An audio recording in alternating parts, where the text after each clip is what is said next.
Ustedes me dicen.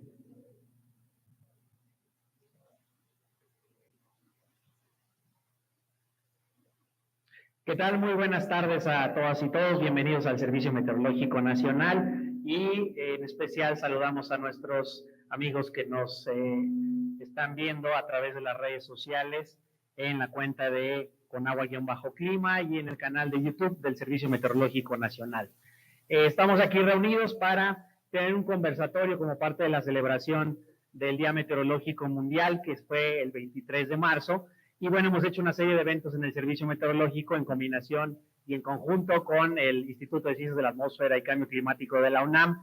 Y hoy nos toca hacer sede aquí esta tarde con invitados muy especiales, no solo del Servicio Meteorológico Nacional, sino yo creo que en general de México, buenos amigos en todo sentido, de que nos encontramos juntos en muchos foros de discusión, coincidimos en muchos ideales que tenemos de hacia dónde tenemos que ir como país y como sociedad para hablar sobre meteorología, tiempo, clima, prevención de desastres, etcétera. Entonces, el tema de este año, que decidió la Organización Meteorológica Mundial, se llama Juntos acortemos la brecha en los sistemas de alerta temprana, y de esto van a ser lo que vamos a estar discutiendo en las próximas pláticas. La mecánica va a ser que cada uno de ustedes va a tener una presentación, y posteriormente vamos a hacer una ronda donde todos podemos compartir nuestras opiniones. Empiezo presentando a nuestros invitados. De manera remota tenemos la presencia del doctor Rodney Martínez Guingla, que es un muy buen amigo del Servicio Meteorológico. Él es representante de la Organización Meteorológica Mundial para Norteamérica, Centroamérica y el Mar Caribe. Bienvenido, Rodney. En segundo lugar, quiero presentar al doctor Jorge Zavala Hidalgo. Él es director del Instituto de Ciencias de la Atmósfera y Cambio Climático de la Universidad Nacional Autónoma de México y es ex coordinador general también del Servicio Meteorológico Nacional. Gracias, Jorge, por tu presencia. Tenemos al ingeniero Enrique Guevara Ortiz. Él es director general del Centro Nacional de Prevención de Desastres. Gracias por estar aquí, Enrique. Y no por último, pero buen amigo, el doctor Ángel Meulener Peña. Él es especialista en meteorología y climatología. Él perteneció por muchísimos años al Instituto de Astronomía y Meteorología de la Universidad de Guadalajara, y agradezco también, Ángel, tu participación en este conversatorio. Sin más, voy a dar unas pequeñas palabras referente al Día Meteorológico Mundial para poner un poco de contexto del tema y que a partir de ahí podamos ir abriendo la discusión en torno a este conversatorio. El Día Meteorológico Mundial, como les comentaba, se celebró el día 23 de marzo y fue desde 1950 que comenzó a conmemorarse por la entrada en vigor del convenio, a través de la cual la Organización Meteorológica Mundial ya se coordinó con todos los países a través del Sistema de Naciones Unidas. Estos 75 años de trabajo en conjunto con los servicios meteorológicos e hidrológicos nacionales ha puesto en relieve la contribución fundamental a la seguridad y el bienestar de la sociedad, a través de la estrecha colaboración entre todos los miembros de la Organización Meteorológica Mundial. De acuerdo a las observaciones globales, el mundo acaba de ser testigo de los 10 años más cálidos de la historia, por lo menos de los que se tiene constancia. Probablemente el año 2024 sea el primer año natural en el cual se haya superado el umbral del calentamiento de 1.5 grados Celsius respecto a los niveles preindustriales. Esto es a nivel mundial, pero el calentamiento no está siendo homogéneo y esa es una realidad. Los polos están calentando de manera más acelerada y en México no es la excepción. La temperatura media anual de México en el año 2024 fue de 22.9 grados Celsius. Esto es un 1.5 grados por arriba del periodo de la climatología de 1991 al 2020. Todos los meses del año 2024 superaron su climatología, siendo mayo y junio los meses más cálidos, con anomalías positivas de 2.9 y 2.5 grados Celsius respectivamente, posicionándose el junio del año pasado, del 2024, como el mes más cálido del registro histórico en este país. Cada fracción de grado que se calienta el mundo repercute en nuestra vida de unas maneras que todavía no logramos entender, y eso es lo que hay que discutir. De acuerdo a los datos de la Organización Meteorológica Mundial, entre 1970 y el 2021, Las pérdidas económicas declaradas a escala mundial por causa de peligros meteorológicos, climáticos e hidrológicos alcanzaron una cifra de 4.3 billones de dólares y el balance de víctimas mortales superó los 2 millones de personas.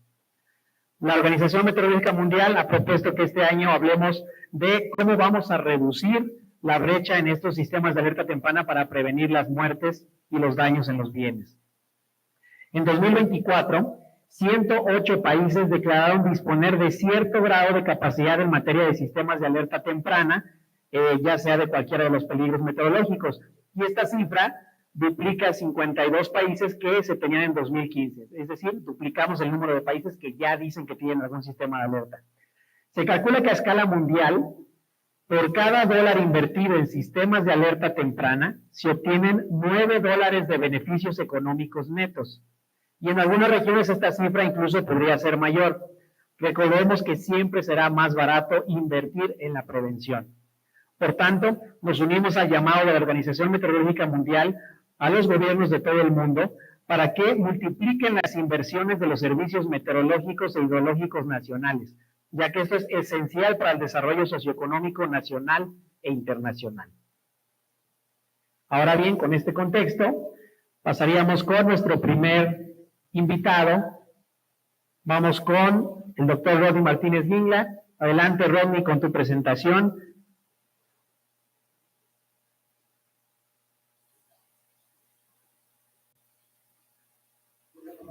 ¿Tienes cerrado tu micro, Rodney?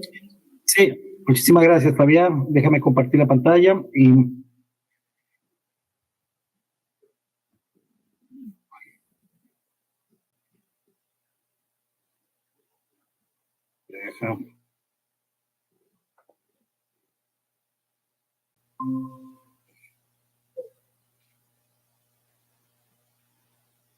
Ahí está.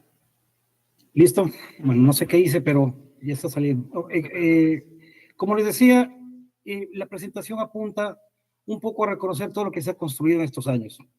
Y cuando hablamos de la OMM y sumamos la OMM entendiéndose como todos los miembros de los países, todos los estados miembros, a través de sus instituciones y los centros globales, regionales, etcétera, ha aportado miles de millones de dólares en valor añadido a la economía mundial y a la vez salvado cientos de miles de vidas.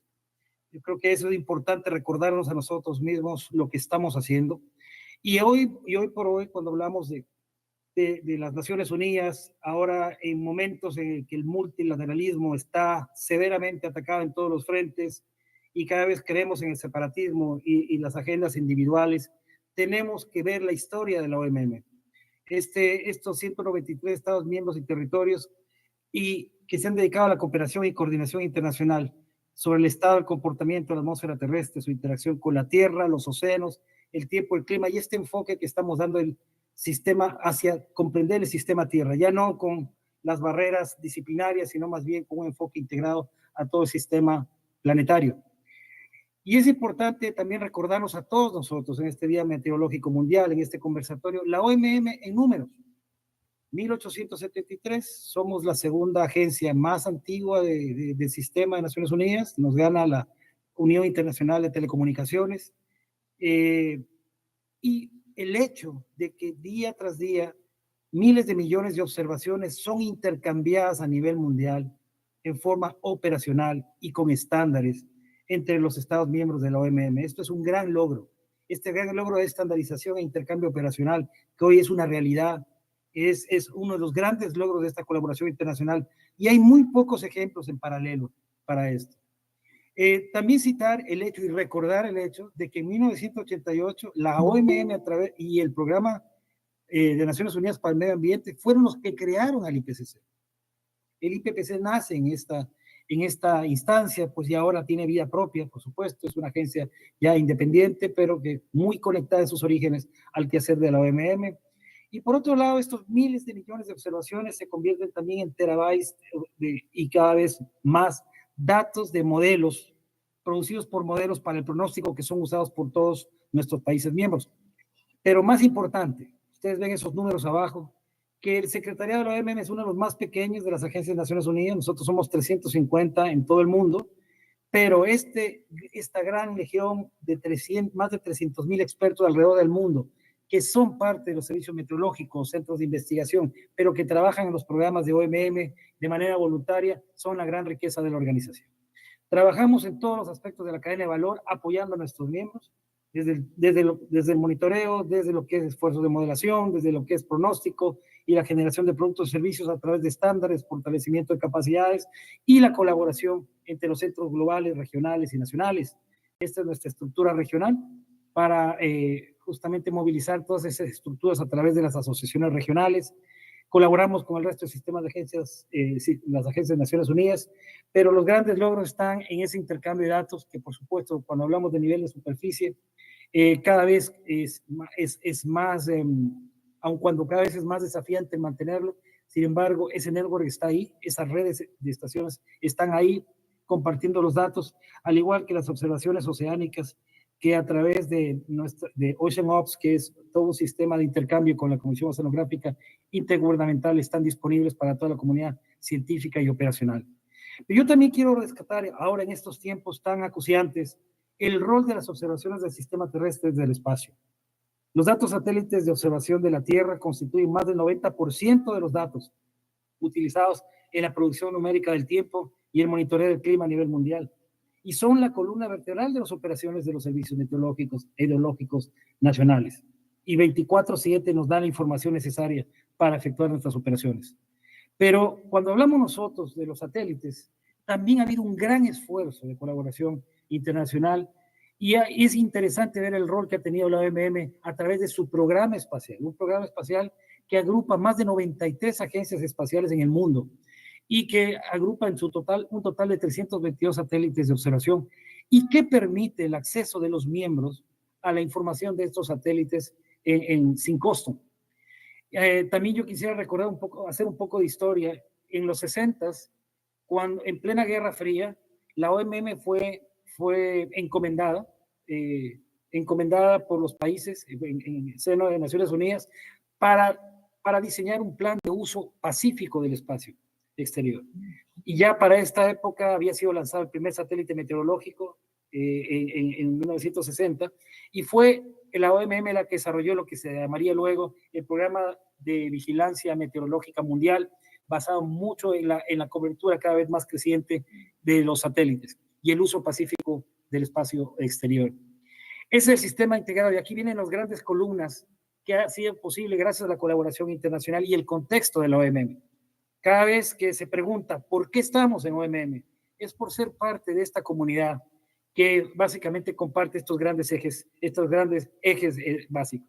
Es la infraestructura a través del sistema de integrada observación global de la OMM que permite a sus miembros acceder a todas estas plataformas que no necesariamente son operadas por cada uno de los países. El sistema integrado de procesamiento y predicción de la OMM, que es a su vez también tener el acceso a modelos de predicción, a modelos numéricos y a una serie de servicios de centros especializados sin costo, que están disponibles para todos los meteorólogos, climatólogos y la comunidad operacional. Y por otro lado, la evolución que tenemos del intercambio de datos de la OMM, que antes era el sistema de telecomunicaciones global y que ahora es el sistema, en la segunda, el WIS 2.0, que es una herramienta moderna para el intercambio de datos de múltiples variables en el mundo. Otro esfuerzo que quisiera yo conocer, mejor dicho, compartir con ustedes, es todo lo que hacemos desde la comunidad meteorológica e hidrometeorológica con el tema de las inundaciones y con todo lo que se ha desarrollado para los sistemas de gestión de crecidas, las crecidas repentinas especialmente, y cómo hemos podido aprovechar la información espacial, más la componente observacional, más la componente de modelación, para poder nosotros tener respuesta a las inundaciones en esquemas que conceptualmente tienen que ver esta integración de datos de distintas fuentes finalmente para poder generar una mejor respuesta a las crecidas repentinas. Y ahí tenemos uno de los proyectos insignia de la OMM, que es el Sistema Guía para Crecidas Repentinas, con cobertura mundial, que comenzó con el devastador huracán Mitch en 1998 y que se constituyó el primero en Centroamérica, el sistema de guía de crecidas repentinas, y se ha expandido en todo el mundo. Esto es lo que existe actualmente, es un sistema de apoyo a los pronosticadores para el tema de crecidas repentinas, que pues ha tenido un éxito en todos los continentes. Es un programa global que tiene manifestación en todos los continentes y que beneficia a millones de personas. Otro de los grandes insignias de los programas insignia es el Comité de Huracanes de la Asociación Regional 4, que tiene establecido en 1977 y ya tiene 29 países, inclusive ya ha salido de la R4 y ahora tiene miembros desde España, de Europa y de África, y que ha permitido un intercambio abierto de datos meteorológicos y una colaboración operacional sin precedentes para el tema de los huracanes que se mantiene hasta la fecha, lo cual implica también el poder apoyar el apoyo mutuo entre los países para poder compartir información desde la escala regional, para poder a su vez apoyar las operaciones a nivel nacional por parte de los servicios meteorológicos. Y Comité de Huracanes se mantiene en el tiempo y cada vez el avance ha permitido finalmente en conjunto poder reducir las pérdidas de vidas humanas. Y miren ustedes esta pequeña comparación entre lo que fue el huracán Mitch en 1998 y Eta y Iota en una región similar, con una intensidad similar, y vemos que el huracán Mitch, entre fallecidos y desaparecidos, tuvo una cifra de bajas de decesos y personas desaparecidas de más de 18,000 personas, y el huracán Eta y Iota, pues, está lamentando todas las muertes, pero se redujeron a 350. Es decir, el rol de los sistemas de alerta temprana y el rol de los servicios meteorológicos es importante.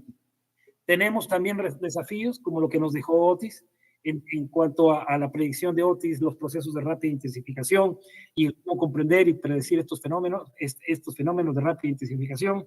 Tenemos del 2024 lo ocurrido con el huracán Beryl, en más de 8,500 kilómetros de recorrido, pero pese a todos estos altos y bajas, estas intensificaciones, cobró un total de 70 vidas, que en proporción a todo lo que significó este huracán y el nivel de respuesta que tuvieron todos los países a lo largo de su paso, fue realmente una muestra de que se ha progresado y se sigue progresando mucho en los sistemas de alerta temprana.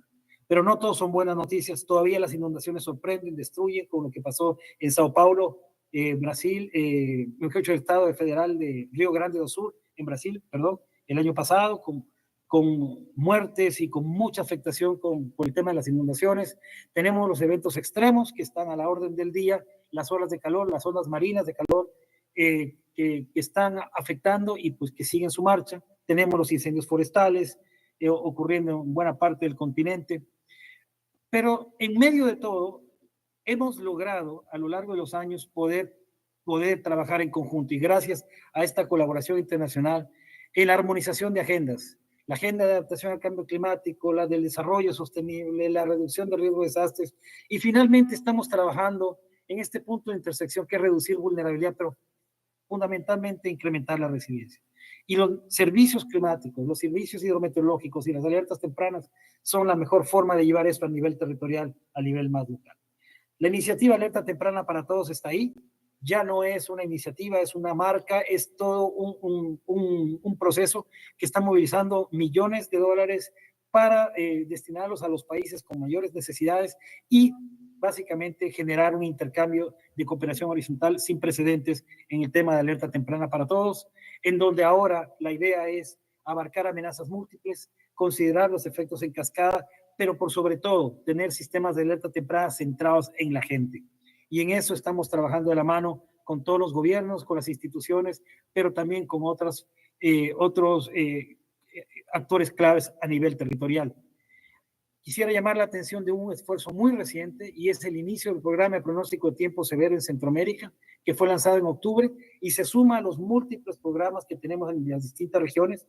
En el caso de la R4 lo tenemos en el Caribe Oriental desde hace 5 años, y estos programas han tenido muchísimo éxito por el acceso que tienen nuestros miembros, o que se logra por parte de nuestros expertos, expertas y toda la comunidad de las regiones, a productos de alta resolución, en donde también se está trabajando mucho en integración de radares, como lo está haciendo en el Caribe, y avanzar mucho más en la predicción numérica de tiempo y clima, el tema hidrológico también conectado, y una serie de herramientas de información. Invitamos, y aprovecho la oportunidad para invitar a México a sumarse a este esfuerzo y poder extender la cobertura de este programa, que hoy por hoy es para Centroamérica, y poder contar con México para finalmente ya tener completa la R4. Tenemos los foros del clima, los foros hidrológicos que han venido desarrollándose, el Foro Hidrológico América Central, una buena práctica que ahora necesitamos revitalizarla para fortalecer la colaboración. Tenemos los centros regionales del clima de la OMM operando, trabajando y cada vez generando más productos. Tenemos los monitores de sequía en las Américas y por supuesto México siempre va a ser una referencia en el tema, pero estamos trabajando más para compartir esas buenas prácticas con los centros regionales que están operando en la región.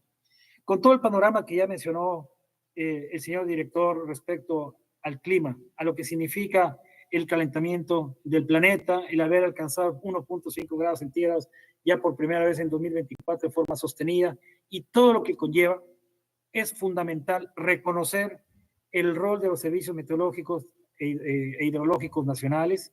Es importantísimo posicionarlo al más alto nivel político y el papel vital en el desarrollo que juegan los sistemas de alerta temprana, no solo porque salvan vidas, sino también porque ahorran recursos por pérdidas evitadas a todos los países en su comunidad.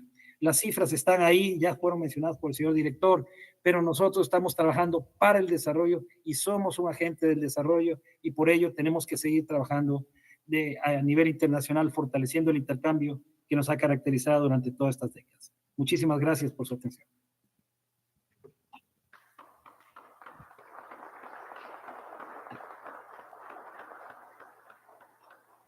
Muchísimas gracias, Rodney, por tu intervención. Yo creo que son datos duros los que has presentado y muchísimas iniciativas que está encabezando la Organización Meteorológica Mundial, pero que definitivamente necesita la colaboración de todos los países que somos miembros. Entonces, muchísimas gracias por tu intervención, Rodney. Vamos a pasar al siguiente ponente y hasta el final es cuando vamos a hacer una ronda ahí de comentarios de todos los panelistas. Entonces, nuestro siguiente invitado lo tenemos aquí en casa y estamos muy contentos de trabajar con él porque realmente no hay nada como la prevención de desastres. Nosotros somos fieles seguidores de que hay que invertir en la prevención. Entonces tenemos al ingeniero Enrique Guevara Ortiz, él es director del Centro Nacional de Prevención de Desastres ya por varios años y estamos muy contentos de que estés aquí, Enrique, y adelante con tu presentación. ¿Sí podemos poner su presentación, por favor? Sí, muchas gracias. Pues primero que nada, muy agradecido por invitarme a participar en este foro con grandes invitados, con Jorge, con Rodney, con Ángel. Y yo voy a platicar un poco sobre lo que estamos haciendo en México en el tema de sistemas de alerta temprana y obviamente retomando todos estos esfuerzos a nivel internacional. Voy a poner mi cronómetro. Entonces, pues vamos a iniciar, como ya se mencionó, pues en el marco del Día Meteorológico Mundial, la importancia que tienen los sistemas de alerta temprana y sobre todo cómo le hacemos para romper esas brechas aún existentes. Primero, empezaría haciendo referencia a que es necesario hacer más esfuerzos para los sistemas de alerta temprana y la reducción del riesgo de desastres. De acuerdo a las estadísticas a nivel mundial, el riesgo de desastres se está incrementando año con año, lo mismo que el impacto de los desastres que están ocurriendo. Por otro lado, cada vez que hay un impacto, afecta al bienestar de las personas, provoca muertes, provoca destrucción, afecta a los más vulnerables. Existen muchos riesgos ya creados esperando a que venga un fenómeno que detone y que materialice ese riesgo en un desastre. Y lo cierto es que de acuerdo a la Oficina de Naciones Unidas para la Reducción del Riesgo de Desastre, estamos generando más riesgos de lo que estamos trabajando en su reducción. Este es un llamado de atención a que debemos de redoblar esfuerzos. Miren, pongo aquí unas estadísticas en México del impacto que tienen los desastres desde el año 2000 hasta el año 23. Lo que está en verde es el impacto de los desastres en millones de pesos.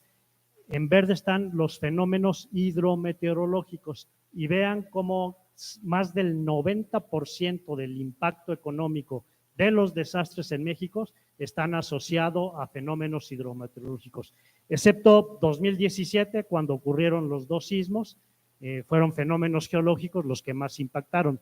Pero si vemos las cifras, estamos hablando de miles de millones de pesos. Del 2000 al 2022 nos han costado 608,000 millones de pesos. Es el equivalente a 60 millones de pesos diarios. Dentro de los fenómenos hidrometeorológicos, ¿cuáles son los que más impactan?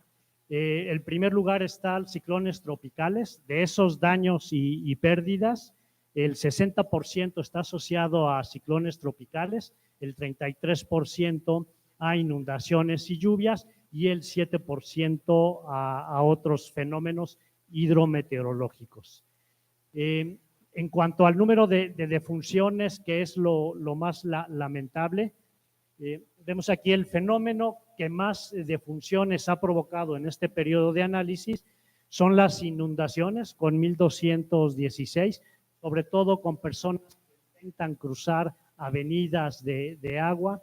El segundo lugar se lo llevan bajas temperaturas, altas temperaturas, particularmente en el año 2023 y 2024 se incrementó el número de defunciones. Entonces vemos cómo estos fenómenos hidrometeorológicos cada vez más extremos y ya se empiezan a ver los efectos del cambio climático, pues son llamados de atención de que tenemos que redoblar esfuerzos. Sí reconocer que llevamos muchos avances en muchas áreas, pero todavía es necesario identificar esas áreas de oportunidad.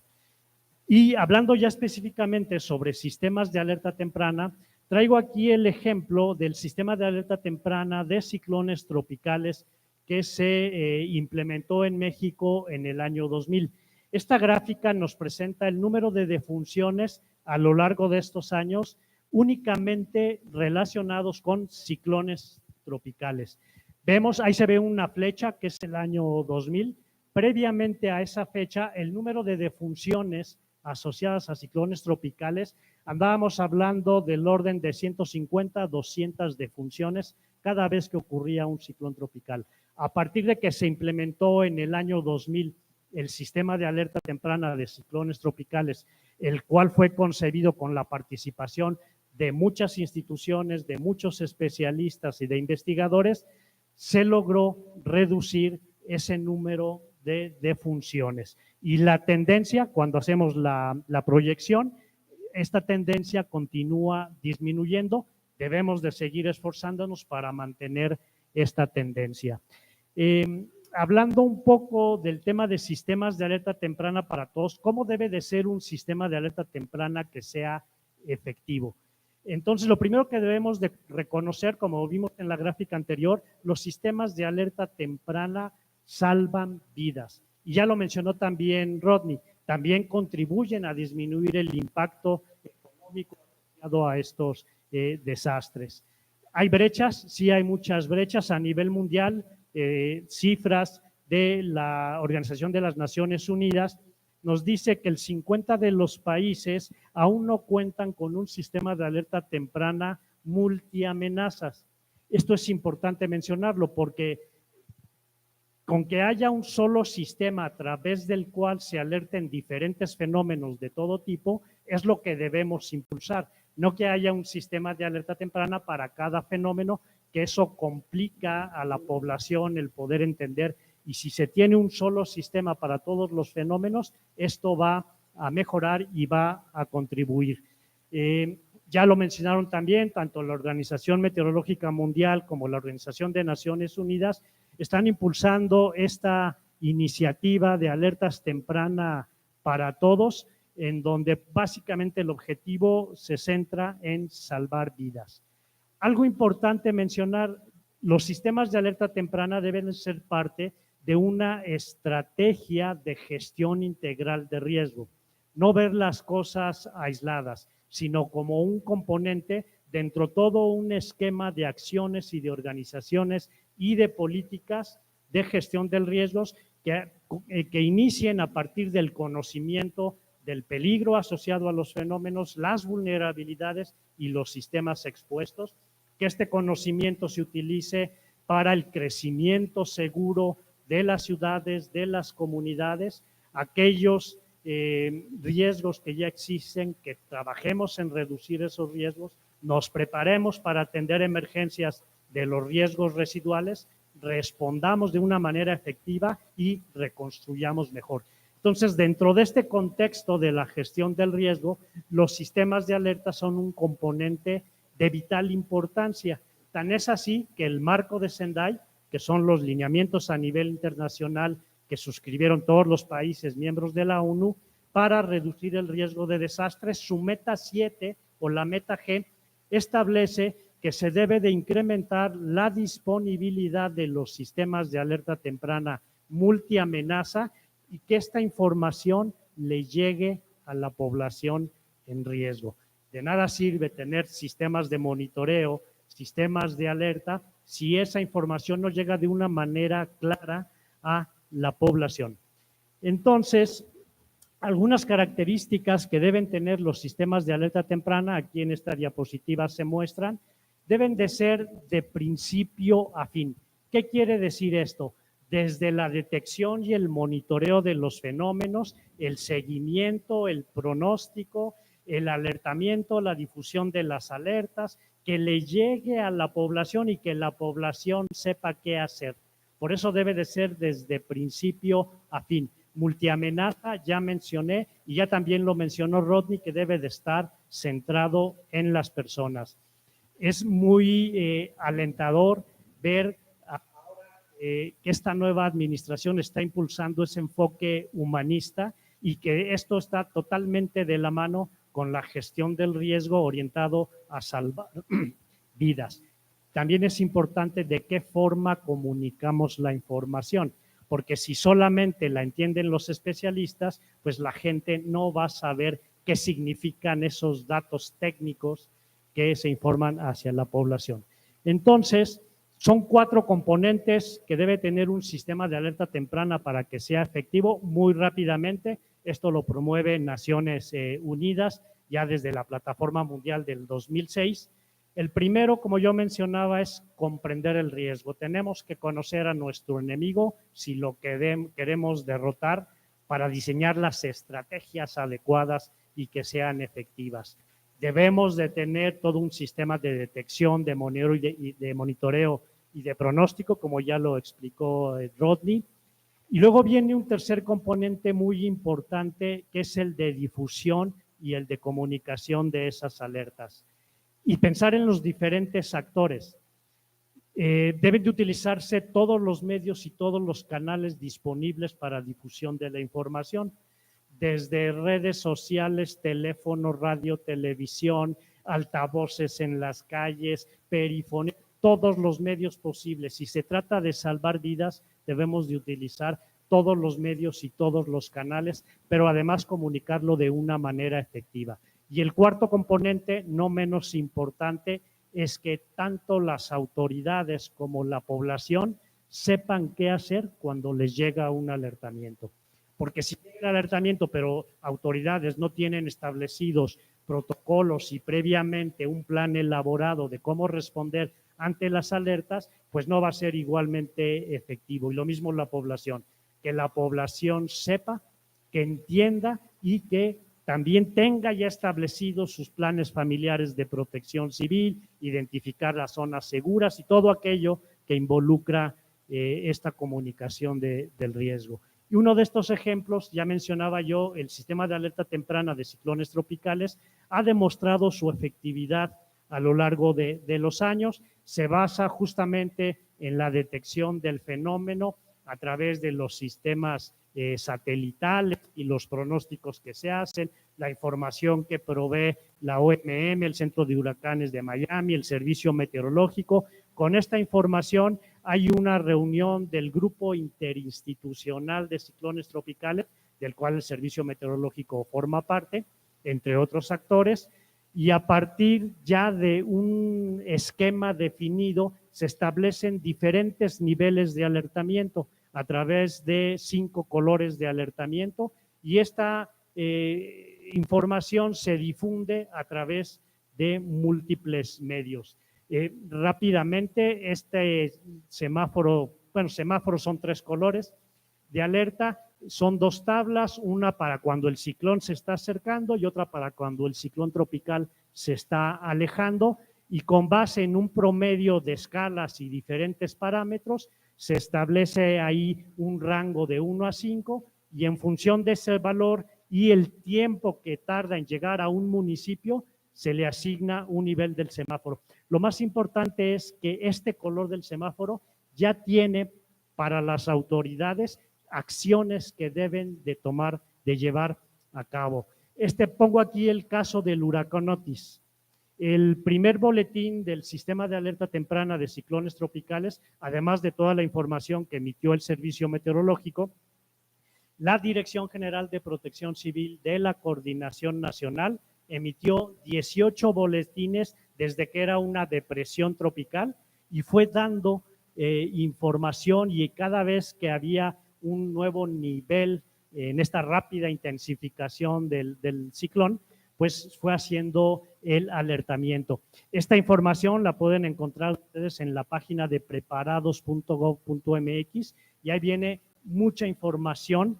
Aquí pongo un ejemplo de estos boletines de Otis, en donde con códigos QR puede tener información de qué hacer con fenómenos que puede detonar las lluvias o los vientos o la marea tropical asociada a uno de estos fenómenos. Vientos fuertes, inestabilidad de laderas, con recomendaciones de qué hacer.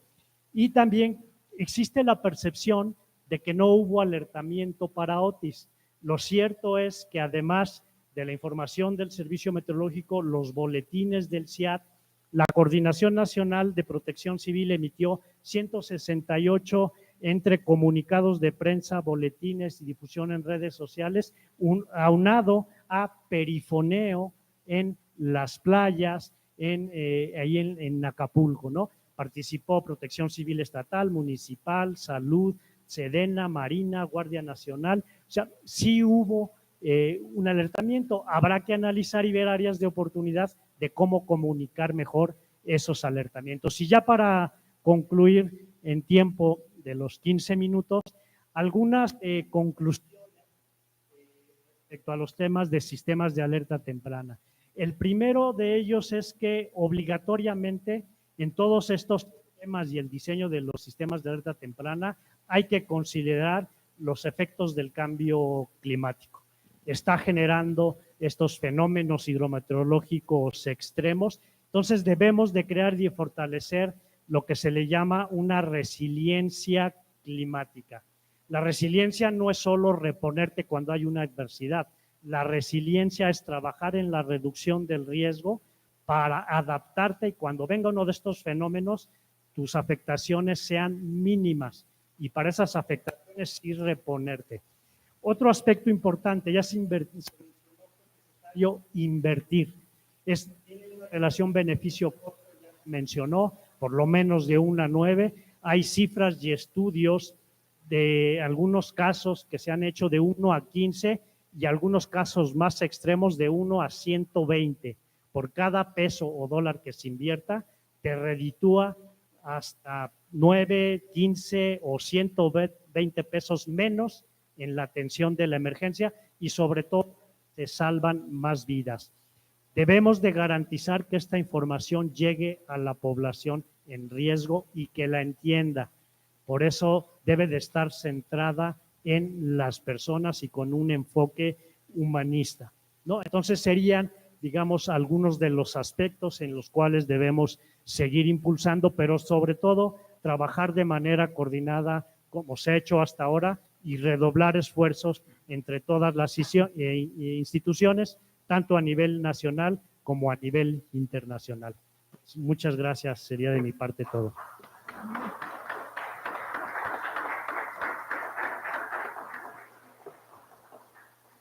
Muchas gracias, Enrique. Muy buenos datos. La verdad es que ustedes son los amos y señores de los datos de los desastres aquí en México. Y esto es aterrizar, digamos, los problemas en entornos económicos, en la cantidad de vidas humanas que se pierden y demás, y documentarlo, porque justo eso es lo que en los próximos días vamos a estar presentando allá en la reunión de la AR4 y del Comité de Huracanes, y precisamente es analizar todos estos datos y ver cómo ha sido la evolución durante los últimos años, ¿no? Muchas gracias por tu intervención, Enrique. Ahora vamos a pasar con el siguiente ponente. Ahora sí vamos entonces a avanzar con el doctor Jorge Zavala, que también nos va a hablar un poco acerca del tema de este año, que es las alertas tempranas. Adelante, amigo. Bueno, ¿me escuchan? Sí. Sí. Bueno, antes que nada, pues me da mucho gusto estar aquí y saludo de verdad con muchísimo gusto a Enrique. Su presentación me parece muy rica, muy buena, realmente nos ayuda muchísimo. También Rodney siempre nos da la información del servicio, de la Organización Meteorológica Mundial, nos actualiza el panorama que se está viviendo actualmente, y bueno, agradezco mucho a Fabián que nos haya invitado, y me da muchísimo gusto estar aquí porque tengo muchos amigos y magníficos recuerdos. Si quisiera más bien aprovechar los minutos que tengo para hacer algunas reflexiones que creo que pueden ser más útiles que presentarle un poco de lo que hemos estado haciendo en la universidad y desde la academia, porque escuchando las presentaciones anteriores me llama la atención mucho comentarlo, ¿no? Una cuestión que le da contexto a este Día Meteorológico Mundial, en el cual se está hablando de que las alertas lleguen a todos, lo cual es una declaración magnífica, pero en los hechos no es fácil concretar eso. Se tiene que llevar a cabo una gran cantidad de acciones para que finalmente eso se concrete. Y hay que reflexionar en eso, porque si no, pues de pronto creemos que las cosas son menos difíciles o más fáciles de lo que en realidad son. Es muy difícil que las alertas lleguen a todos los sectores que deben llegar, que lleguen con la claridad, que lleguen con la credibilidad que tienen que llegar. Es decir, en esta situación en la que vivimos actualmente, fluye una gran cantidad de información en los medios, en las redes, y a veces uno tiene que, de alguna manera, desarrollar estrategias para poder separar la información oficial, dura en el sentido de que está bien fundamentada, de lo que son información falsa, ¿no? Decía yo que el contexto en el que se da, y no me parece cualquier cosa, es el que la nueva secretaria general de la Organización Meteorológica Mundial es una persona latinoamericana del tercer mundo. Probablemente me equivoque, pero es probable que no haya ningún antecedente, siempre había estado en el primer mundo. Y por lo tanto siempre hay ese sesgo paternalista de los países del primer mundo, en donde nos toca aportar datos y ellos nos dicen más o menos por dónde caminar, y la capacitación dura se desarrolla en el primer mundo y a nosotros nos toca en el mejor de los casos cursitos de actualización, que no digo que no sean muy valiosos y que no aporten mucho, pero que definitivamente son de otro nivel. La otra característica de la secretaria es que es mujer, y eso también es un gran logro en estos tiempos, ¿no? Igual que nosotros vemos que tenemos una presidenta y es producto de la lucha de muchísimos años, pues también el hecho de que haya llegado una mujer a la Secretaría General, pues muestra sus méritos y una visión diferente, ¿no? Y esto de momento cuesta trabajo verlo, ¿no? Y entonces quisiera comentar, por ejemplo, sobre los sistemas integrales de predicción. Es cierto, pero también están generalmente orientados desde los países del primer mundo, principalmente para la atención de ellos, y nos toca una atención que no la quiero, digamos, descalificar, pero que no es en el mismo nivel que lo que tienen en los países del primer mundo. Desde luego las componentes, bueno, está la componente de observaciones, que hay que tenerla muy presente, la parte de modelos, O sea, los modelos, pues también tenemos que desarrollar nuestra propia capacidad de correr modelos, aunque sean regionales. No siempre los modelos son gratuitos, el modelo europeo no lo ha sido. Los datos que nosotros generamos sí le llegan gratuitamente, pero no nos llegan las salidas del modelo completas como nos podrían ayudar realmente. Y sigue siendo una demanda que tenemos que continuar, porque esas salidas pueden salvar vidas y pueden fortalecer las alertas tempranas. La situación con el modelo estadounidense, el Global Forecasting Model o el GFS, ha sido diferente porque ha estado disponible para ser utilizado tanto sus propias salidas como para como fuente de información, o lo que se llama técnicamente de condiciones iniciales y de condiciones de frontera para modelos regionales. Pero esta situación puede cambiar en estos años o en estos meses, y tenemos que estar muy atentos de cómo podemos responder en ese sentido. Entonces, en el marco de la colaboración, sin duda la Organización Meteorológica Mundial es un ejemplo de lo que es o ha sido un ejemplo desde sus inicios de lo que debe ser la cooperación entre las naciones. Hay que continuarla en la cooperación y profundizarla. Y buscar que sea también entre pares y entre iguales, y donde los beneficios se redistribuyan y vayan principalmente a quienes más los necesitan. Eso me parece muy importante de reflexionar.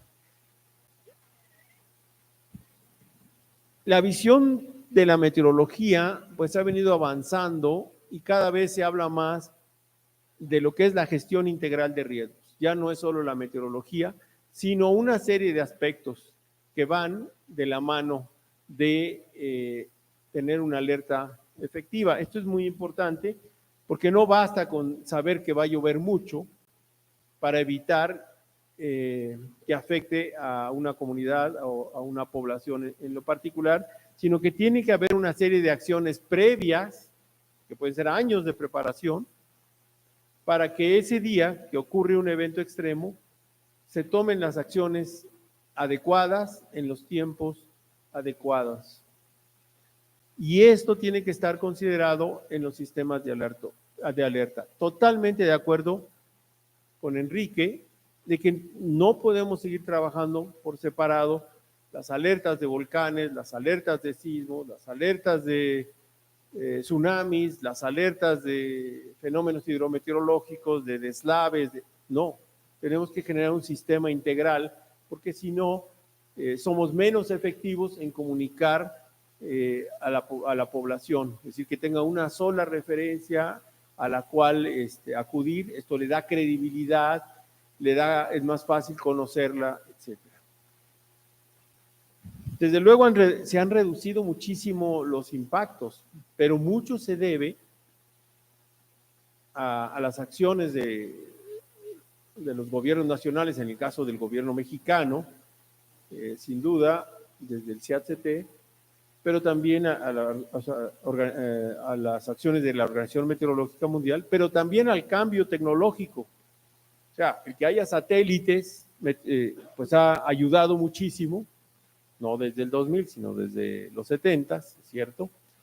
Pero la cantidad de información que generan y sobre todo los desarrollos como son el Internet y los teléfonos celulares han dado facilidades para que las personas tengan acceso a mucho más información en forma expedita, con los peligros de que también llega mucha información falsa, y en meteorología pues hay muchos, como en el toreo, espontáneos que llegan y se avientan al ruedo, y entonces hay que tener mucho cuidado, ¿no? Entonces de repente, incluso colegas los hemos visto que dicen, no, va a haber un huracán dentro de 14 días que va a pasar por arriba de mi población, y se olvidan de toda la incertidumbre que existe y de todos los estudios que existen detrás de el pronóstico de la trayectoria de un ciclón tropical. Entonces, decir que va a pasar uno dentro de 14 días pues realmente tiene una probabilidad bajísima, cercana a cero. Lo que hay que decir es, existe la posibilidad de que se desarrolle un ciclón y hay que estar atento. Y en toda esta región, no en un sitio en particular, porque yo vi la salida de un modelo primero que mi vecino y entonces yo la publico. No, eso es una irresponsabilidad, ¿no? Entonces eso me parece muy importante. Un aspecto que para mí es el más importante, no creo que haya uno más importante tal vez, pero para mí sí lo es la capacitación continua. La capacitación es muy importante y en todos los niveles. Está la educación escolarizada, pero también están los cursos cortos, este evento es parte de la capacitación y juega un papel muy importante. Y hay distintas formas de comunicación a través de, por ejemplo, de lenguas originarias, o sea, las distintas sectores tienen distintas formas de allegarse la información y la propia, incluso lo que sería a nivel de capacitación.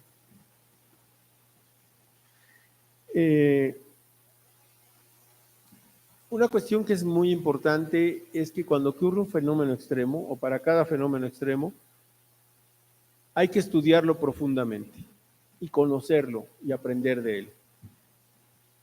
Quizá vieron lo que ocurrió en España, casi todos ustedes, aquí todos ustedes, ¿no? Pero, si vieron un poquito después, pues ya había ocurrido antes y antes y antes. Entonces, es un desconocimiento inaceptable.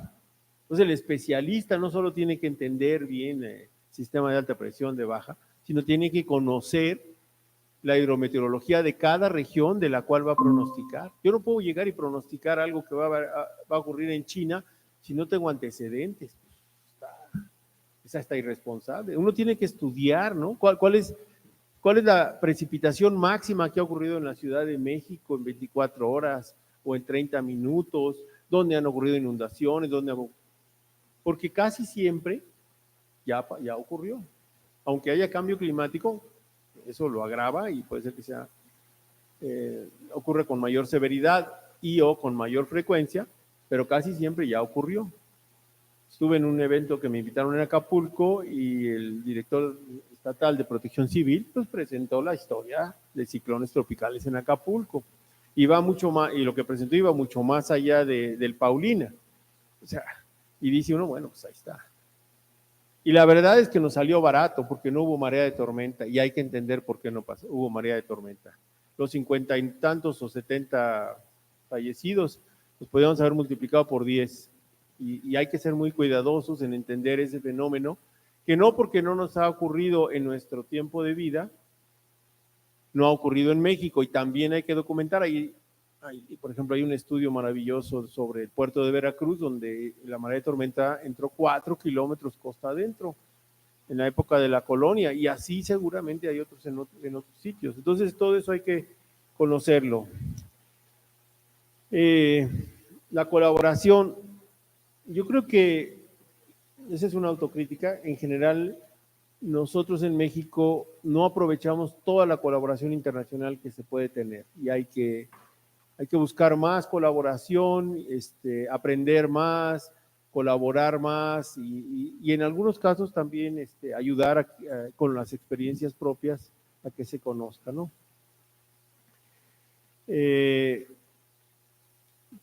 Y bueno, finalmente, el tema de comunicación es importantísimo y hay que desarrollar estrategias y entender, ¿no? Lo que nos mostraba Enrique de Acapulco. Bueno, la comunicación no lograba el impacto, la recepción que quisiéramos, ¿sí? Nosotros tuvimos la experiencia y cómo le hacíamos, pues era de distintas maneras, según el gato era la pedrada y entonces, bueno, pues sí, si hay que hablar al presidente, le hablas al presidente y ahí sí se las arreglan para que llegue la información y si hay que hablarle al gobernador, le hablas al gobernador y o sea, hay que saber también quién es la persona en cada sitio y la persona tiene que saber qué es la persona. O sea, si llega un presidente municipal nuevo que está desconectado del problema digamos, de su municipio, de los fenómenos, pues hay que establecer comunicación y colaboración con él, ¿no? Entonces, como conclusión, me parece muy importante el tema que escogió la Organización Meteorológica Mundial este año, de llevar las alertas para todos, es muy importante. Y dos, me parece que tiene que traducirse en acciones de distintos tipos, con mucha colaboración entre los distintos sectores que pueden estar involucrados.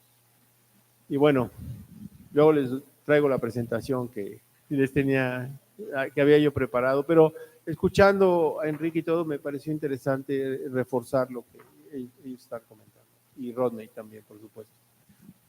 Gracias.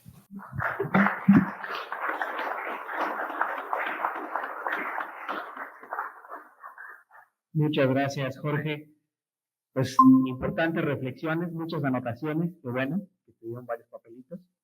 La verdad es que es un tema que no se puede trabajar de manera independiente, como dice, la colaboración es fundamental y todos los que estamos metidos en la prevención de algún otro fenómeno meteorológico creo que tenemos que estar coordinados. Y parte de lo que dice Jorge es también no solamente la coordinación nacional, ¿no? Sino tener una coordinación internacional, y es donde organismos como la OMM nos pueden ayudar a tener esos enlaces entre los países. Y sí hay un sesgo, como bien dices, entre cómo va avanzando la meteorología y la climatología en el primer mundo, etcétera.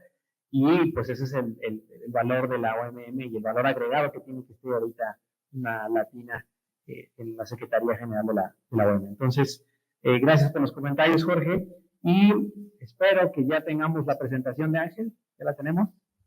Él es el doctor Ángel Moliner Peña, como les comentaba, él es especialista en meteorología y climatología. Muchísimos años estuvo allí en el Instituto de Astronomía y Meteorología de la Universidad de Guadalajara, y ahorita también trae un enfoque ahí desde el punto de vista con la agricultura, porque él es consultor, digamos, en temas de agrometeorología allá en el estado de Jalisco, y tiene un acercamiento muy estrecho realmente con la comunidad agricultora, y entonces pues también vale la pena escuchar cómo ven desde este punto de vista Ángel con la especialidad que tiene, y sin más preámbulo te escuchamos, Ángel. ¿La ven?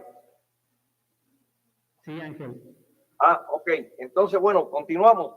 Yo les decía que yo voy a hacer, les voy a explicar a ustedes, aparte de los sistemas estos que ya les hablé, del radar Doppler, de la zona boscosa, aquí en el Instituto de Astronomía y Meteorología hace ya algún tiempo, nos empezamos a preocupar por la problemática de la calidad del aire en la zona metropolitana de Guadalajara, que ha ido increciendo en los últimos años. De tal manera que nos dimos a la tarea de ver la forma de, hicimos un proyecto y de lograr poder avisar a las autoridades, tanto públicas como privadas, sobre todo a la Secretaría de Educación, a la Secretaría de Medio Ambiente, a la Secretaría de Salud, las condiciones meteorológicas que pudieran provocar inversiones térmicas que dañarían la salud de los habitantes de la zona metropolitana de Guadalajara. De esa forma, empezamos a hacer un análisis de lo que sucedía en la zona metropolitana y con qué frecuencia aparecía este tipo de situación meteorológica perjudicial para la salud.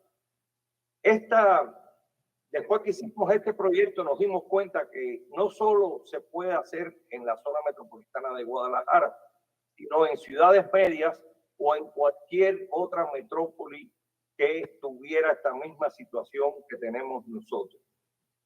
De esta forma, el caso de estudio en la zona metropolitana de Guadalajara, que se encuentra en el valle de Atemajac, que es un valle semiabierto hacia el sur, tiene menos cantidad de elevaciones que propiciaban que cuando se concentra la polución en zonas, sobre todo del centro del área metropolitana de Guadalajara, y con los vientos que se empiezan a incrementar después del mediodía, en toda esa polución que se concentraba en el centro, pues empezaba a moverse hacia las zonas que están más al sur. Estas zonas más al sur de la zona metropolitana tienen una problemática bastante grande porque en ellas se encuentra, son zonas de bajos recursos que viven básicamente de la producción de ladrillo y en ellas se encuentran una gran cantidad de ladrilleras que además de la polución que proviene de los vehículos automotores en zonas del centro y norte del área metropolitana, ellos también lanzan una gran cantidad de contaminación a la atmósfera. En estas son ladrilleras, la mayoría rústicas, que queman llantas, queman todo tipo de cosas que nos ayude a producir el ladrillo. Y precisamente la red de monitoreo de la calidad del aire en la zona metropolitana de Guadalajara, que solo cuenta con 3 estaciones para medir la calidad del aire en IMECAS. Y precisamente en esa zona tan crítica es en la zona en que no hay instaladas estaciones de monitoreo de la calidad del aire. Sin embargo, hicimos un estudio de cuáles eran los 3 aspectos más importantes basados en el sondeo aerológico que tenemos en la zona metropolitana, los aspectos más importantes que propiciaban esta inversión térmica que duraba tanto tiempo. De manera tal que los más importantes son la intensidad de cómo la temperatura cambia en 100 metros, el espesor y la duración, o sea, la hora de ruptura de la inversión térmica en la zona metropolitana.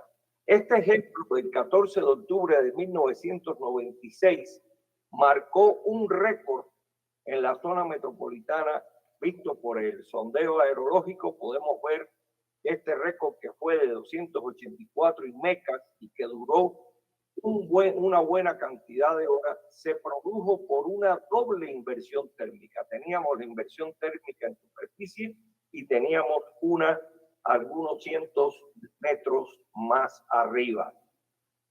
De ahí que, por ejemplo, cuando nosotros tenemos esta problemática, y esto es una cuestión esquemática, tomando un edificio alto de 80 metros, a veces el techo de inversión es de apenas unas 49, 50 metros y la duración es de algunas horas. Este es un ejemplo de un día en que ocurre un incendio en el centro en superficie, en el centro, y que coincidió con una inversión térmica fuerte, una de las más fuertes. Ahí vemos el incendio y cómo la cúspide del techo de la inversión apenas pasaba de cuantos metros.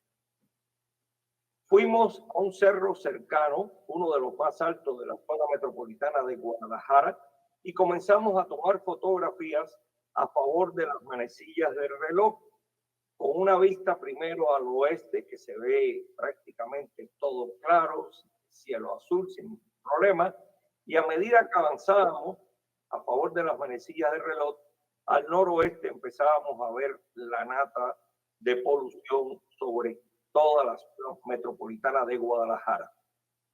Empezamos a caminar al nordeste, al este-nordeste, al este, después al este-sudeste, y vean cómo estaba el sur de la zona metropolitana de Guadalajara. Increíble ese día lo que sucedió en el área metropolitana. De ahí empezamos a hacer estudios para ver si lográbamos hacer un diagnóstico y una predicción de la calidad del aire en la ZMG. Empezamos con un estudio de las inversiones térmicas cuando se producen por meses en el área metropolitana y pudimos ver que las inversiones más intensas, de muy fuertes y moderadas, se concentran en los meses de estiaje, o sea, desde finales de octubre hasta principios de mayo.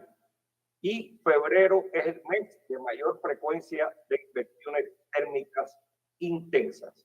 Las débiles se producen todo el año, pero con la temporada de lluvias prácticamente estas inversiones duran muy poco tiempo y se limpia la atmósfera por la lluvia y son muy escasas. Y las moderadas y fuertes son las más frecuentes que tenemos en el área metropolitana de Guadalajara. En esta tabla se puede ver el estudio que hicimos del espesor medio por meses, la intensidad media en grados Celsius y la hora de ruptura promedio local. De aquí se pudo ver que los meses más secos son las más intensas y entre ellos se destacan los meses de noviembre, febrero, marzo y abril. Luego de este estudio, y que como todos conocemos los sondeos aerológicos y tenemos la gran suerte que aquí tenemos sondeos diarios en la zona metropolitana, son las que nos dan información necesaria para conocer el grado de inversión. Pero este estudio, a la izquierda de ustedes se ve el sondeo diario de Colomos y a la derecha está un sondeo pronóstico del modelo americano, FS, de manera tal que nos dimos a la tarea de comparar una gran cantidad de sondeos reales con sondeos obtenidos por modelos de pronóstico para conocer la fiabilidad que tenían estos últimos y poder hacer un pronóstico a corto plazo de la inversión térmica, su hora de ruptura y su intensidad. Lógicamente, los modelos de pronósticos actuales nos dan una visión general de la condición sinóptica que hay sobre la zona, de ahí que podemos ver si es una condición favorable para que ocurran inversiones térmicas, sobre todo con anticiclones secos sobre gran parte del territorio nacional. Y el ejemplo de sondeos a las 7 de la mañana, sondeos de tanto de Colomos como de el sondeo, o sea, el sondeo real como el sondeo pronóstico. Y de esa forma logramos hacer un sistema de alerta temprana desde las 7 de la mañana que recibimos y procesamos los datos del sondeo aerológico para conocer la información del grado de intensidad de la IT. Después corremos los modelos, en este caso se corre el modelo GFS o se corre el modelo europeo para ver los modelos pronósticos hasta 3 días. Y eso nos permite tener una idea de qué va a suceder en los días posteriores en cuanto a que se mantengan o no las inversiones técnicas. Esta información se lleva a una página creada al efecto, que tiene el pronóstico de 3 días y el pronóstico de la inversión térmica a 3 días. Esta información se puede ver libremente, la población, pero también se le manda a las autoridades del Estado. Las estaciones de radiosondeo son de vital importancia para las grandes ciudades. La factibilidad de los sondeos a partir de modelos de pronóstico es muy buena y nos puede dar el comportamiento de las inversiones térmicas a corto y mediano plazo. El uso de sondeos derivados de satélite hace posible el monitoreo continuo de las estaciones de radio de las estaciones. El monitoreo diario de la inversión térmica facilita la toma de medidas oportunas por parte de las autoridades de grandes urbes y este sistema se puede aplicar para cualquier metrópoli o ciudad media con las adecuaciones correspondientes.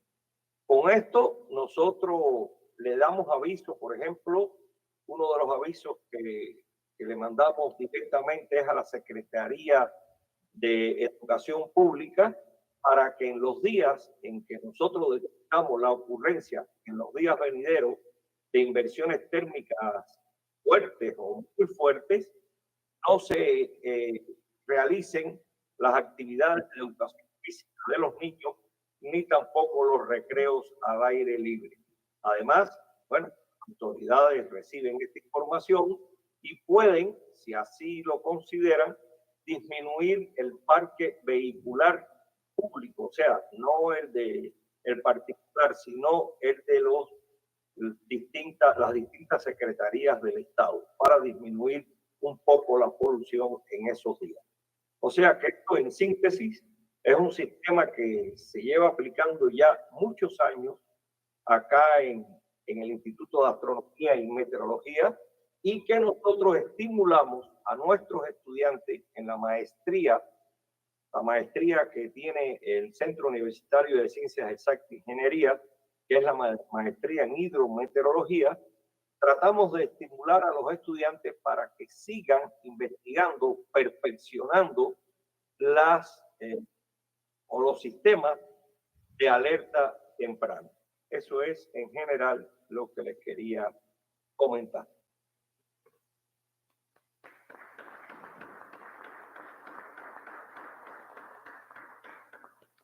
Muchas gracias, Ángel. Pues realmente se ha convertido en un tema bastante preocupante y ocupante, el tema de la calidad del aire, no solamente en la megalópolis, aquí en el centro del país, allá en la zona metropolitana de Guadalajara, y también en Monterrey. Están siendo como que los grandes pueblos urbanos que están sufriendo de la contaminación atmosférica, y también cómo tenemos que actuar para poder ir avisando a la población y tomar las medidas necesarias para poder prevenir alguna enfermedad respiratoria, es decir, varias condiciones, digamos, biológicas a las que podemos estar expuestos por los tipos de contaminantes. Entonces, sí es muy importante estos esfuerzos que se hacen para generar estas alertas tempranas. Hay varias preguntas, digamos, aquí al respecto. Con la participación de Ángel, vamos ahora a abrir una ronda de más o menos unos 2 minutos por cada uno de los participantes, en el cual me gustaría que hubiera una retroalimentación de las presentaciones que vimos entre los compañeros, algunos comentarios finales con los que quieran cerrar. Y aquí tengo varios temas que creo que son muy importantes de discutir. Empezaríamos contigo, Rodney, si te parece. Con respecto a lo que hemos escuchado de nuestros compañeros aquí en las ponencias, y muchos de los datos que se dieron acerca de la información que se comparte por parte de la Organización Meteorológica Mundial, lo que se tiene disponible, lo que los demás países podemos obtener como beneficio de pertenecer a la Organización Meteorológica. ¿Qué comentarios te dan, por ejemplo, las acciones que se están haciendo en temas de prevención aquí en México, con los datos que, por ejemplo, dijo Enrique de los sistemas de alerta temprana, y cómo se ha visto una curva de descenso en los decesos de los ciclones tropicales, y cómo está a nivel mundial, digamos, la cosa? ¿Qué opinas, Rodney? Bueno, gracias, Fabián. Estamos conscientes, yo creo que los mensajes son varios. Los sistemas de alerta temprana escapan al dominio exclusivo de una sola organización, y eso también ocurre en los países. Casualmente ahí está el desafío. Esta iniciativa de alerta temprana para todos está coadyuvando a fortalecer más la coordinación interinstitucional que debe existir como fundamento para los sistemas de alerta temprana, porque aparte de todo lo que hemos hablado de la parte de monitoreo, pronóstico, la prevención, el conocimiento del riesgo, etcétera, comunicaciones, está el tema de la gobernanza, que también es un desafío en nuestros países, la gobernanza y cómo realmente tenemos una adecuada coordinación interinstitucional que esté protegida por un marco legal. Entonces hay mucho por hacer, y existe todavía pues los gaps, ¿verdad? Esto de alerta temprana para todos se convierte en una visión de futuro, porque nos acerca, pero siempre el reto está ahí. Cómo llegar a esas comunidades locales que casualmente son las más vulnerables. Pero consideramos que lo que a veces nos ha faltado a nosotros desde quienes estamos en el tema técnico, científico, es ver todo el camino recorrido, ¿no? Y los hechos lo demuestran, hemos mejorado muchísimo, hemos logrado construir muchísimo, y podemos seguir haciéndolo, porque ahora hay más avances tecnológicos, y yo quiero citar un buen ejemplo, y en el caso de México, yo creo que es muy al lugar. Cada vez hay mayor capacidad en las universidades y en las instituciones, en el país, en México, con el tema de inteligencia artificial. Por un lado, hay gente que está trabajando en el tema de desarrollo de inteligencia artificial, redes neuronales y todas las variables, etcétera, pero desde el punto de vista académico, otros con una aplicación específica. Pero cuando nosotros hemos tenido la oportunidad de escuchar a estas personas y ver el marco de aplicación en sistemas de alerta temprana es impresionante. Entonces, por ejemplo, ahora con el tema de alerta temprana tenemos todo un ámbito de acción, de posibilidades para invitar a toda esta comunidad de inteligencia artificial que está trabajando en deep learning, en todas estas modalidades, para que sea parte de la solución. Y existe un montón de nichos de trabajo para ello. En el tema de comunicaciones, por ejemplo, uno de los grandes problemas que tenemos es la batalla perdida contra la desinformación. Siempre la desinformación nos termina ganando a la información científica, a la información rigurosa, a la información institucional. Pero frente a ella tenemos un montón de desinformación. Entonces, ya viendo buenos ejemplos de cómo utilizar la inteligencia artificial más bien para posicionar los mensajes oficiales y que tienen carácter técnico. Y por otro lado, también la inteligencia artificial se ha visto, tiene muchas aristas y muchas áreas de aplicación, el tema de detectar las zonas que, por ejemplo, no responden a los mensajes de alerta, porque hay otra componente conductual que también tenemos que manejar, y la hemos visto en los huracanes. Se da la alerta, se avisa y finalmente la gente no responde. Entonces, sí, estamos conscientes de que los desafíos están ahí, pero hay mucho que se puede seguir haciendo. Y justamente yo creo que ahí viene el beneficio de la OMM. Es esta tradición de décadas de trabajar en conjunto, de trabajar en colaboración, de comunidades de práctica que se conocen por años y finalmente le entregan a la sociedad mucho de su conocimiento y lo comparten. Y por otro lado, y finalmente, y con esto termino, creo que debemos desde Latinoamérica, desde la región, cada vez más posicionar lo que tenemos dentro de la región para guardar cierta independencia y autonomía de lo que se está haciendo en otros continentes, o en el norte global, o en el sur global. Yo creo que hay muchísimas posibilidades de trabajar desde OMM, desde la comunidad, está tan grande en esto. ¿Por qué? Porque como decía en mi presentación, y con esto termino, hoy más que nunca, el multilateralismo, es decir, ese poder que tienen los países en desarrollo para hacer escuchar su voz y acceder a los grandes sistemas que podrían ser solo privilegio de los países desarrollados, eso no hay que dejarlo resquebrajarse o evitarse. Y la OMM es un ejemplo de eso. No podemos ceder a los espíritus de separación, porque en el caso de la OMM, si esto llegara a pasar, sería nefasto para los países. Entonces, desde los servicios meteorológicos y desde Latinoamérica es importante seguir fortaleciendo la voz de la región en los espacios estratégicos de la OMM y de todas las agencias del Sistema de Naciones Unidas para mostrar lo que la región ya está haciendo y las capacidades que tiene para seguirla conectando con el mundo. Entonces, algunas reflexiones simplemente para decir que hay mucho por hacer, pero lo estamos haciendo y esto se está viendo reflejado en las cifras que mostramos. Muchas gracias, Rodney. Enrique, ¿qué tan cerca o qué tan lejos estamos realmente de este sistema de alerta temprana multiamenaza? En México, obviamente. Sí, pues se han hecho varias acciones que han permitido tener un avance importante. No ha sido fácil. Una de ellas, por ejemplo, es el poder definir un protocolo común de alertamiento a través de los diferentes medios de comunicación. Entonces, desde hace ya varios años, aproximadamente 5 años, se inició un trabajo junto con el Instituto Federal de las Telecomunicaciones para definir un estándar que se utiliza a nivel internacional para que fuera obligatorio en México. Entonces, ese protocolo ya existe, se llama Protocolo Común de Alerta, el protocolo CAP, y donde ya todas las instituciones, incluyendo el Servicio Meteorológico, está generando avisos en este protocolo estándar. Lo mismo el SENAPRED, el Servicio Meteorológico, la Secretaría de Marina para alertar sobre tsunamis.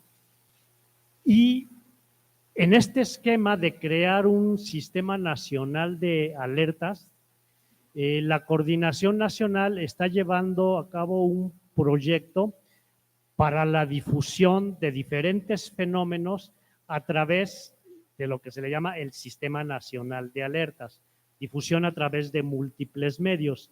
Ya actualmente pues, se utiliza radio, televisión, pero ahora también a partir de este año va a iniciar la difusión de alertas a través de telefonía celular.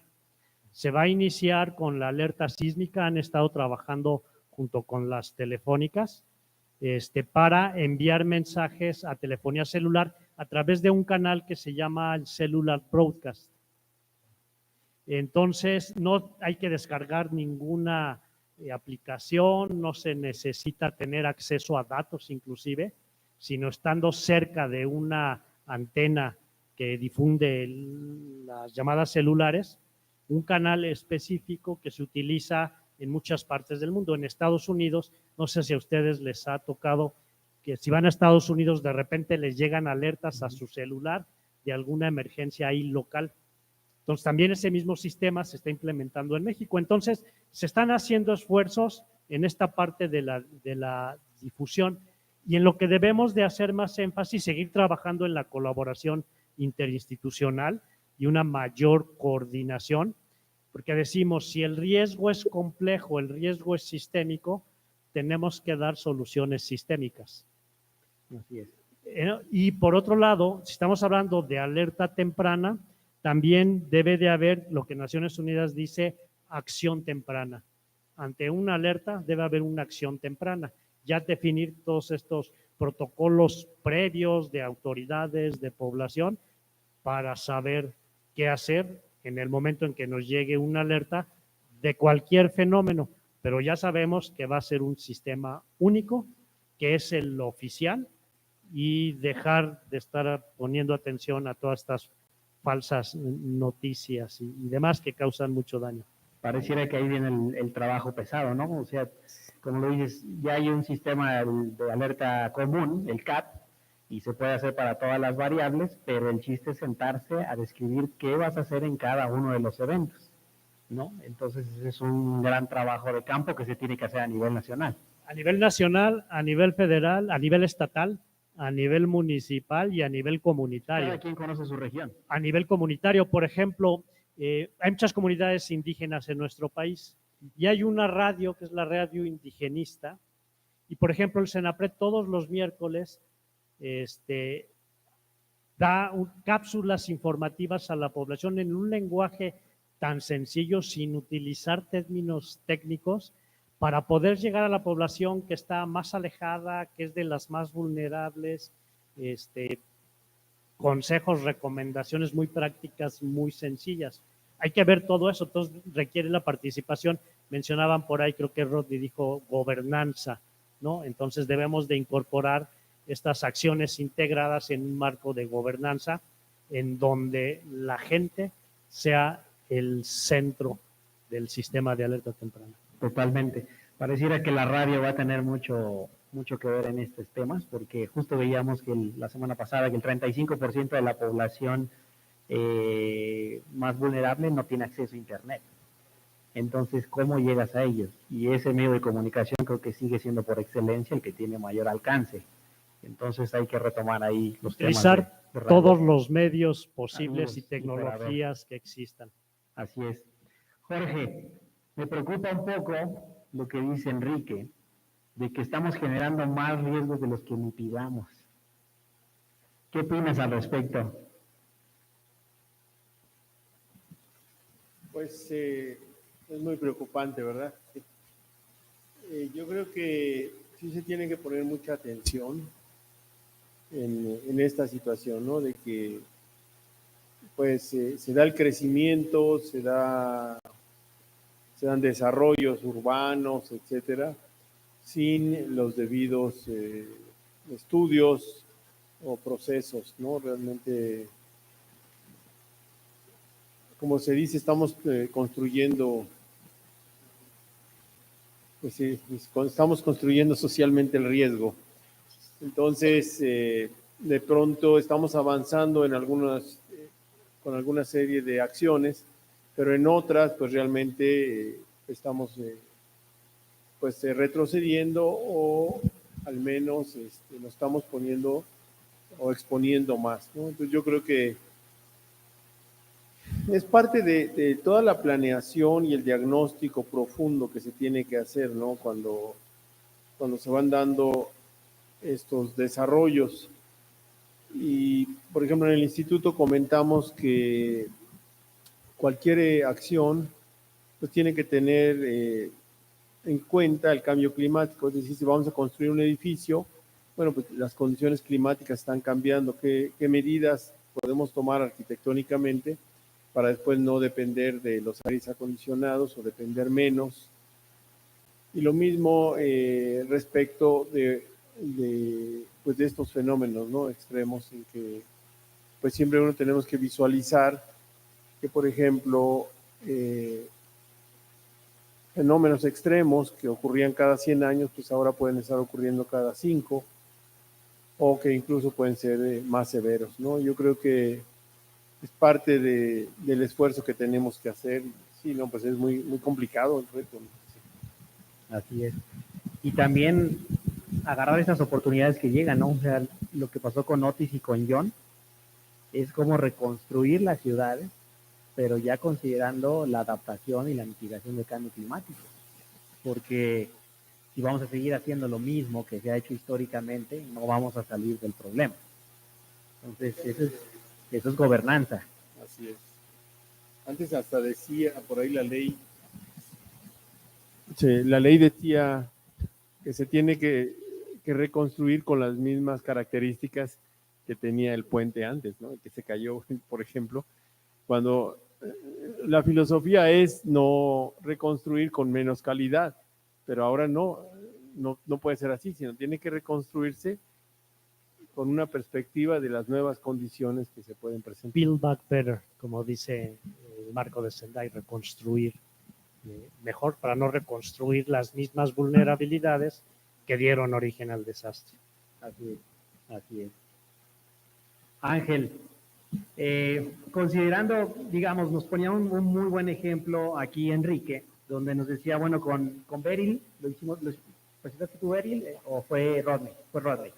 Que nos decía, bueno, con Beryl lo hicimos bastante bien, los países se comunicaron, pudieron trabajar de una manera muy coordinada y ordenada, pero es un sistema que lo tienes, digamos, a una distancia aceptable y a un tiempo aceptable que te vaya a afectar. Yo creo que esos planes de respuesta a emergencia que se han hecho en general han funcionado muy bien, pero ¿cómo va a trabajar, cómo pueden trabajar los planes cuando tienes una rápida intensificación a menos de 200 kilómetros de la costa y que vas a tener impacto en 24 horas? Entonces los planes tienen que ser como muy agresivos en el sentido de la respuesta del Estado que se tiene que dar para poder tomar las mayores acciones que sean permisibles, digamos, sin poner en riesgo también a los que van a ir a atender la emergencia. Entonces ahí es donde tienen que ser los planes un poco más dinámicos y sobre todo, que es lo que me gustaría que nos dijeras, Ángel, cómo tratar de hablar de la incertidumbre en los pronósticos y de la información con la población, Ángel, y que sea un lenguaje entendible para ellos. Bueno, de toda mi vida de meteorólogo, yo he insistido mucho en que la información tiene que ser clara y precisa. Es prácticamente la información que se le da a la población, y por haber trabajado yo también casi 30 años de mi vida en los medios, yo siempre le decía a mis compañeros, señores, si ustedes hacen un pronóstico del tiempo lleno de palabrería, no palabrería, porque no es palabrería, pero lleno de tecnicismo, al final a quien le llega esa información no va a entender nada. Y por eso yo siempre les decía, señores, si nosotros vamos a estar frente a los medios, hay que ser preciso en el sentido de darle a la población lo que la población quiere escuchar. Si mañana va a haber lluvia, si no va a haber lluvia, si va a haber frío, si va a haber calor, si hay un sistema tropical cerca de las costas, etc. Pero ya cuando nos metemos en querer aparentar que somos unos súper técnicos y empezamos a hablar de la corriente en chorro, por ejemplo, la vaguada, yo le preguntaría bueno, que en paz descanse ya mi madre, yo le preguntaría a mi madre si oyera eso. ¿Qué te dijo un meteorólogo? Pues no le entendí nada. Me dijo que una corriente en chorro, ¿qué cosa es eso? No sé. Entonces, por eso es que hay que insistir mucho en cómo llegar a la población.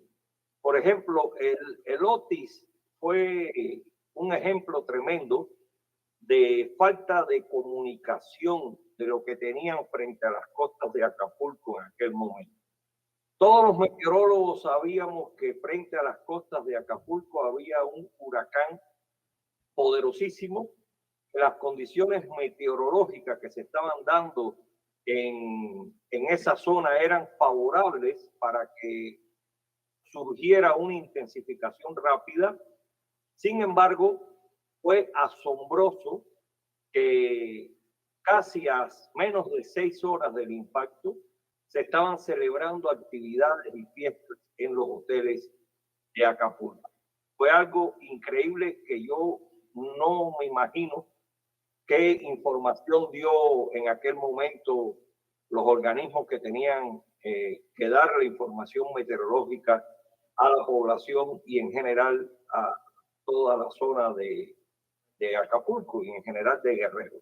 Fue increíble, pero lamentablemente después vimos los desastres que ocurrieron en toda esa región. Y todo fue, una buena parte fue producto de no tomar una acción bien correcta en esa zona de un fenómeno como Otis que se aproximaba. Sí hay que decir que la rápida intensificación fue una de las más violentas que habíamos visto, que he visto yo en mi vida meteorólogo, una intensificación rápida, extraordinaria, pero era un huracán. Y si hay un huracán, hay que tomar medidas para lo peor. Y hay que avisarle claramente a la población qué es lo que viene. Sea un huracán categoría 1, 2, 3, 4, 5, hay que prepararse. Hay que prepararse porque lamentablemente, como tú decías, no hay un 100% de certidumbre en ningún modelo de pronóstico. Ninguno tiene el 100%. Y por lo tanto, tenemos que ver esa incertidumbre, tomarla en cuenta para nosotros decir qué es lo que va a suceder. Y lógicamente siempre hay que manejar eso de no ser exagerado, irnos por más, pero sí decirle a la gente, hay un huracán, y un huracán tiene estos problemas, y puede traer estos problemas, y valorarlo todo por la incertidumbre que hay, en este caso, en los modelos de pronóstico.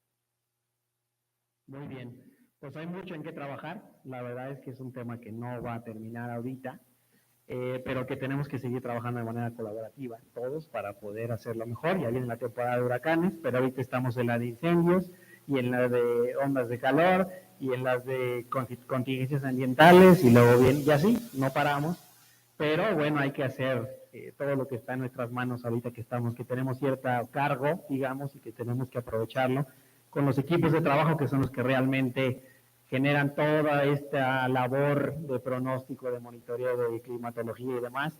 Y pues no me resta más que agradecer a todos por su participación. Muchísimas gracias por este evento. Es como parte de las jornadas de celebración del Día Meteorológico Mundial. Reitero mi felicitación a todos y todas las que hacen posible que la información del tiempo y clima, no solamente en México, sino en todo el mundo, se difunda, que sea comprensible, que sea entendible, que se analice, que se documente, porque sin la labor de todas y todos ustedes no podríamos hacer esta labor tan importante que es informar al público y a la población en general cuando tenemos que estar preparados sobre los efectos de cualquier condición meteorológica o climatológica extrema. Sin más, muchas gracias por todos y por su participación, y gracias a todos los panelistas por sus valiosas intervenciones. Buenas tardes. Gracias. Gracias.